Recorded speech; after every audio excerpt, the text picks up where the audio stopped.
friends, and welcome back. My name is Margot and I am a professional artist and designer. And in today's video, I want to talk a little bit about the difference between watercolors and gouache. And as somebody who works with both of these mediums very often, I often get asked, what the difference is between them and why you might use watercolors for one thing and gouache for another. So hopefully in this video, I can help you understand a little bit better so that you can choose the right material for your project and achieve the results that you're looking for. So with that said, if you're interested, keep watching.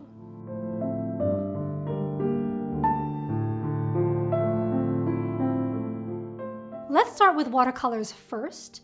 Watercolors are a water-based medium, which means they are activated with water. So the beauty of watercolor is that it is a very luminescent medium. So you control the darkness and the lightness of your paint by how much water you add. And so it creates beautiful lightness in the overall painting. And how you build the tonal values in your painting is you usually work from light to dark. So you will usually block out all of your light areas first, and then over time build up your dark areas. Because since watercolors are translucent, you actually can't go back over darker areas and paint over them with lighter colors. So that's one of the drawbacks of watercolors, is that you really have to plan exactly what you're doing ahead of time, because you won't be able to go back once you've established your darker areas and paint over it with lighter colors. With gouache, on the other hand, it's kind of like an opaque version of watercolor. So you use a lot less water with it.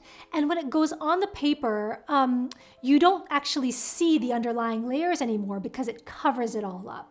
So I would say that working with gouache is very similar to working with oil paints or working with acrylics, if you've ever worked with those mediums before. And the result is very different because you don't get that luminescence, like I mentioned, or that brightness and transparency that you get with watercolors. The finish is very different. It tends to be a lot flatter and a lot bolder than watercolor as well.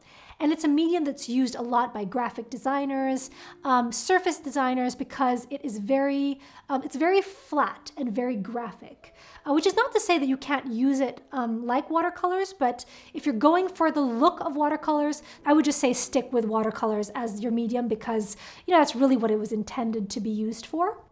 So now that I've summarized what these two mediums are like, let me give you a little demo with the same color in both gouache and watercolor.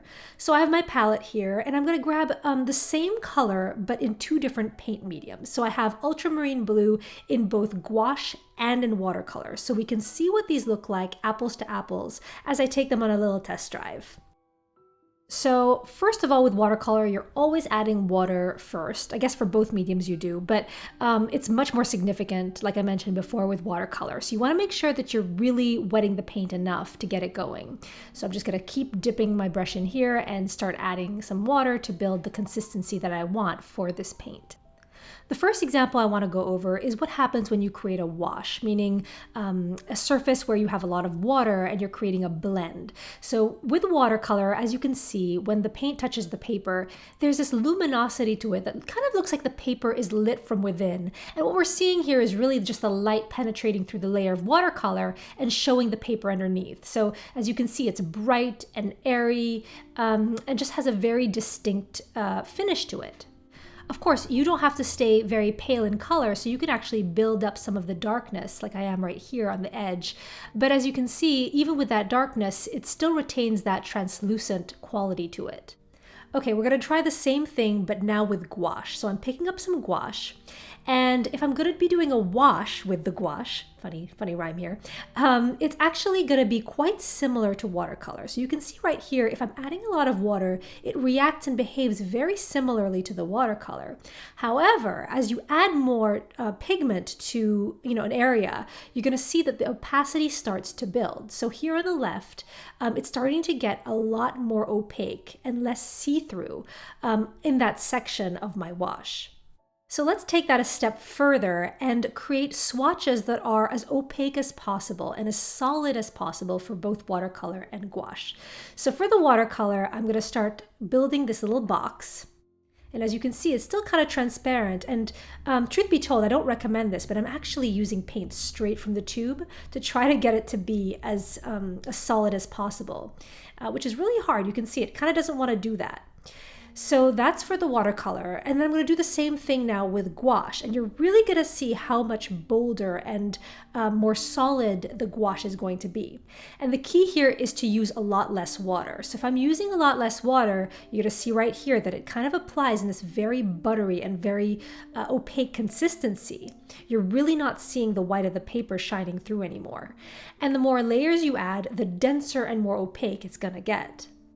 To take it a step further, a common practice that is often done with gouache is to add some white paint to the paint mixture. And so right here I'm squeezing out some permanent white, and I'm going to mix that with my base color, which is ultramarine blue. And you're going to see how right away it starts to get much more opaque. Of course, as you add some white, it's going to change the value of your color. But as you can see right here, as I'm laying that down, this mixture of paint is much more buttery and thicker than the washes we've just seen above.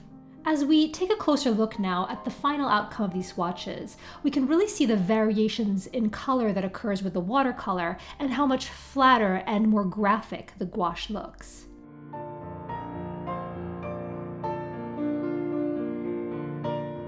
All right, so now that we have those swatches down on paper, let's try layering on some paler or lighter colors on top. I have a tube of watercolor and a tube of gouache in similar color families. So this is going to be kind of fun because you're going to see one of the biggest differences with gouache, especially when it comes down to painting with paler colors. So I have some buff titanium and some Naples yellow, and so these colors are not identical, but they're in a somewhat similar color family. And so I'm going to start with the watercolor first. And I'm simply going to pick up some of that buff titanium, and I'm going to try to paint it over my wash of blue. And as you'll soon see, no matter how much I put, it really just doesn't pop off the background color. It just kind of blends in, and as it dries, it's going to start looking even more transparent, and you'll barely see anything there at all. However, when we go with the gouache, and I start to lay the gouache down, you'll see how much more pigment and how much more pop there is, because this paint does not look see-through at all, and so you're not going to be seeing through it to the underlying layer. So as you can see right here, the watercolor is very watery, whereas the gouache pops off the background. So what does that mean in practice? In practice, this really means that when you're designing something where you want there to be a lot of variations in color and a very light and airy quality to it, then something like watercolor could be the right solution for you. Like in this watercolor painting that I did recently featuring flowers and ballerinas. And what I did here is really leverage the way that the colors run into one another with watercolors and the transparency you can get from this medium. And I think the result is really harmonious and bright, sunny. It has those beautiful variations in color. In contrast, this is the same concept of flowers and dancers. However, this one is done with gouache, and you'll soon see how much more graphic and bolder the colors are, and how much flatter it ends up looking. Flatter not necessarily being a bad thing. It just has that graphic design kind of quality, which I really like as well. And unlike watercolors, as you can see right here, I can add light colors on top of darker layers. So it really gives me much more flexibility during the painting process. So I hope this video helped you with being able to understand these two mediums a little bit better. Thank you so much for watching. Keep painting, and I'll see you next time.